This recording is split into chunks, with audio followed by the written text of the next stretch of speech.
ఈరోజు ఇక్కడ హాస్పిటల్లో ఒక యంగ్స్టర్ బహుశా 20-25 ఏళ్ళు ఉంటాయేమో తన పిల్లాడికి. ఆ 20 ఏళ్ల పిల్లాడిని ఎందుకు నిర్దాక్షిణ్యంగా కొట్టారో కూడా తెలియదు. కేవలం ఎన్నికల్లో వైఎస్ఆర్ కాంగ్రెస్ పార్టీకి తరఫున తాను ఓటు వేశాడని, వైఎస్ఆర్ కాంగ్రెస్ పార్టీకి సంబంధించిన కుటుంబానికి చెందిన వ్యక్తిని అతి దారుణంగా కావాలని అదే పనిగా వేంపల్లకు ఒక వెహికల్లో వచ్చి దారిలో పోతా ఉన్న పిల్లోడిని బైక్ ఆపి నిర్దాక్షిణ్యంగా కొట్టి హాస్పిటల్ పాలు చేస్తూ ఉంటే ఏం సాధిస్తూ ఉన్నారు? ఇంతవరకు పులివెందుల్లో ఎప్పుడు ఇలాంటి సాంప్రదాయం లేదు. ఎన్నో ఎన్నికల్లో చూశారు, ఎప్పుడు పులివెందుల్లో ఇలాంటి సాంప్రదాయం లేదు. ఎన్నికలు అయిపోయిన తర్వాత ఓటు వేయని వారిని కొట్టే కార్యక్రమం ఎప్పుడు జరగల. రాష్ట్ర వ్యాప్తంగా కూడా ఒక భయాందోళన వాతావరణం క్రియేట్ చేయడం కోసం అని రాష్ట్ర వ్యాప్తంగా ఇదే చేయిస్తూ ఉన్నారు దగ్గరుండి. ఏం సాధిస్తారు దీనివల్ల? మీరు వేసే ఈ బీజం చేసే ఈ చెడు సాంప్రదాయం రేపొద్దున మళ్ళీ తెలుగుదేశం పార్టీ కార్యకర్తలకి చుట్టుకుంటుంది. చంద్రబాబు నాయుడు అనుకుంటా ఉన్నాడు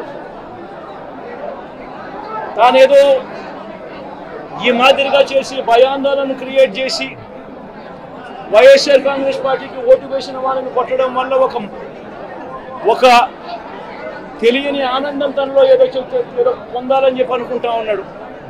రాష్ట్ర వ్యాప్తంగా ఒక భయాన్ని క్రియేట్ చేయాలని ప్రయత్నం చేస్తూ ఉన్నాడు. కానీ నేను చంద్రబాబు నాయుడు గారికి మరొక్కసారి కూడా చెప్తా ఉన్నా, ఒక చెడు సాంప్రదాయానికి నాంది పలుకుతా ఉన్నారు. దయచేసి ఆపండి. ఆపకపోతే మాత్రం ఎల్లకాలం మీరే అధికారంలో ఉండరు.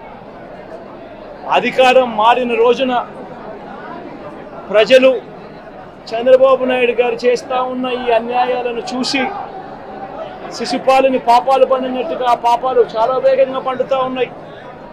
అధికారం మారిన రోజున తాను చేస్తూ ఉన్న ఈ చెడు సాంప్రదాయం తనకే చుట్టుకుంటుంది. ఈరోజు దెబ్బలు తగిలినా దెబ్బలు తిన్నా ప్రతి ఒక్కరూ కూడా రేపొద్దున ఇదే మళ్ళీ అటువైపున చేసేదానికి మీరంతటి మీరే బీజం వేస్తూ ఉన్నారు. ఇది సరైన పద్ధతి కాదు. నాయకులుగా ఉన్న మనలాంటి వాళ్ళం ఇలాంటివి ప్రోత్సహించాల్సిన పని ఎప్పుడు రాకూడదు, జరగకూడదు. దయచేసి చంద్రబాబు నాయుడు గారికి ఇప్పటికైనా చెప్తా ఉన్నా, చంద్రబాబు నాయుడు గారిని హెచ్చరిస్తూ ఉన్నాను, మరొక్కసారి మళ్ళీ హెచ్చరిస్తూ ఉన్నాను, ఇది కరెక్ట్ సాంప్రదాయం కాదు, దయచేసి దీన్ని ఆపమని చెప్పి. నిజంగానే ఒకసారి మీరు కూడా వెళ్ళి ఒకసారి చూడండి. ఒకసారి ఏం పాపం చేశాడు నా పిల్లోని, ఎందుకు కొట్టారు, ఏం పాపం చేశాడని కొట్టాడు. ఒకసారి హాస్పిటల్లో కూడా ఒకసారి చూడండి. ఒకసారి 90 మంది పిల్లలు ఇక్కడ జాయిన్ అయ్యారు. మధ్యాహ్న భోజనం పథకం సరిగ్గా జరగడం లేదు. పిల్లలకు కనీసం బ్యాగుల సప్లై కూడా సరిగ్గా జరగడం లేదు. ఇచ్చేటోడు ఎవడు ఇవ్వడం లేదు సరిగ్గా ఏది వ్యవస్థ అనేది ఏది సరిగ్గా జరగడం లేదు. వ్యవస్థను గాడిలో పెట్టండి. మీరు ప్రజలు మిమ్మల్ని ఏదైతే ఓటు వేశారో ఒక కారణం చేత మీరు ప్రజలు 10% మంది ఓట్లు, మాకు రావాల్సిన 10% మంది ఓట్లు మీకు వైపు డ్రిఫ్ట్ అయ్యాయి అని అంటే కేవలం మీరు చేసిన మోసపూరిత వాగ్దానాల వల్ల డ్రిఫ్ట్ అయ్యాయి. ప్రజలు మీ దగ్గర నుంచి ఎక్స్పెక్ట్ చేస్తూ ఉన్నారు. రైతులు అల్లాడిపోతూ ఉన్నారు, రైతు భరోసా అందక.